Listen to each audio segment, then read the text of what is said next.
Zoom sur un polar givré empli de mystère et de douceur. Un roman hors norme paru aux éditions Spinel en juillet dernier. Le Doigt nous est présenté ce soir par son auteur Éric Huguet. Bonsoir. Bonsoir. Le Doigt est votre tout premier roman. Qu'est-ce qui vous a donné envie de vous lancer dans l'écriture d'un polar ? En fait, quand je suis arrivé au moment de la retraite, je me suis dit, tiens, qu'est-ce que je vais pouvoir faire de mes journées ? Et je voulais absolument éviter l'écueil du canapé. Et je me suis dit que j'allais reprendre l'écriture. Et après, je me suis dit, tiens, pourquoi pas se mettre un challenge et aller vers l'écriture d'un polar. C'est un genre que je connais pas beaucoup, je connais pas forcément les codes. J'ai peu lu ce type de roman et j'avais très envie de l'expérimenter. Voilà. Vous nous faites le pitch ? Oui, alors c'est l'histoire d'une enquête qui se passe au sein d'une bourgade assez isolée, perdue dans la nature et en plein cœur de l'hiver, en pleine tempête de neige. Et un corps est découvert dans une rivière et charge à l'enquêteur, Michal, de mener l'enquête.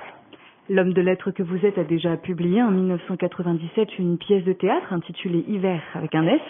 Ici, dès les premières lignes de ce roman, nous sommes plongés dans cette même saison qu'est l'hiver. Vous avez une attache particulière à cette dernière ? Oui, je suis très attaché à cette saison. Bon, d'abord parce qu'à titre personnel, j'ai vécu au Québec dans ma prime enfance. Et puis j'avais très envie, dans ma narration, d'amener l'hiver comme personnage à part entière, c'est-à-dire que l'hiver joue une part, la neige en tous les cas, joue une part importante dans l'intrigue, puisqu'elle masque les pas, les traces, et qu'elle complique un peu le travail de l'enquêteur. Le climat qui accompagne l'intrigue de cette histoire nous promet un moment aussi allaitant que prenant.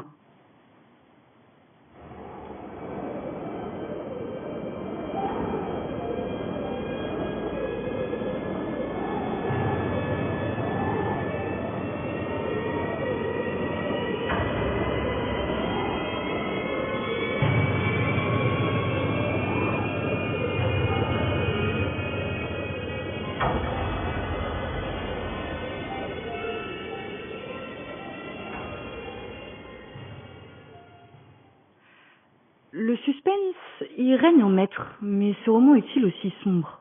Non, en fait, quand j'ai voulu donner un peu de visibilité au roman, j'ai demandé à mon frère, parce qu'il travaille pas mal dans l'audiovisuel, j'ai demandé de créer un teaser. Et donc il s'est plus inspiré de son imagination et de ses fantasmes que de la réalité de mon roman. Donc il n'est pas aussi sombre, non, il est beaucoup plus lumineux. À la Joyce Carol Oates, à chaque chapitre, le narrateur est un personnage différent. Dans quel but ? Mais j'avais envie de donner un peu de rythme à la narration, donc c'est pour ça que j'ai choisi à la fois de changer de narrateur quasiment à chaque chapitre, et aussi de créer des chapitres assez courts pour amener le lecteur comme ça. Et je trouve que le changement de narrateur, ça apporte aussi des points de vue différents sur l'histoire, et donc ça donne une vision un peu plus complète de ce qui se passe dans cette petite bourgade. Pensez-vous que dans chaque écriture, il y a une part de soi ? Il y a du monde dans ce roman, dans votre esprit ? Ouais, je pense effectivement qu'on peut difficilement s'affranchir de ce qu'on est quand on écrit, parce qu'on a une structure mentale, on a une façon de penser, et donc je pense qu'indirectement, même si les personnages qu'on campe sont très loin de nous, je pense qu'il y a malgré tout une part de nous là-dedans, oui. Vous écrivez, j'ai les yeux légèrement entrouverts, mon cadavre apparaît étriqué, aussi ratatiné qu'une pomme laissée trop longtemps dans le fond du frigo. Le fait que ce soit le cadavre qui décrive la scène la rend presque drôle.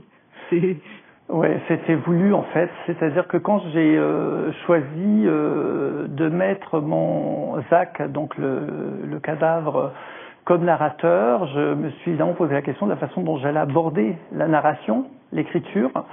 Et je me suis dit, pourquoi pas avoir un regard critique sur soi et avoir une distance comme ça. Et je trouvais ça assez drôle qu'il ait ce regard, très objectif sur lui-même.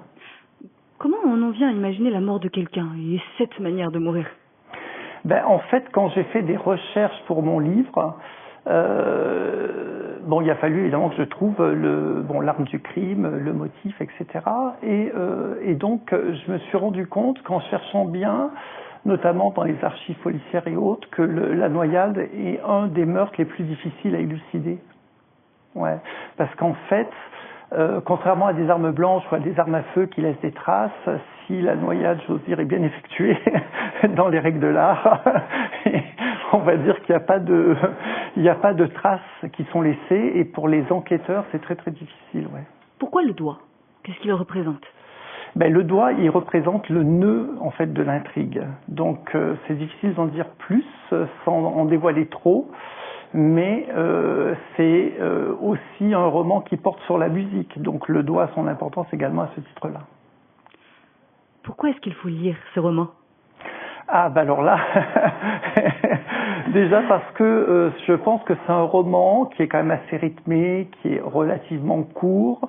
Je pense qu'il peut emporter tout type de lecteurs et les amener dans un univers qui est le mien, un univers effectivement qui est peut-être loin du soleil calédonien, mais qui est quand même très chaleureux. Le doigt, disponible en ligne et dans une bonne librairie de la place des Cocotiers, ce polar d'un genre nouveau qui nous invite dans un univers autant drôle qu'apaisant. Éric Huguet, merci d'avoir été avec nous ce soir. Merci.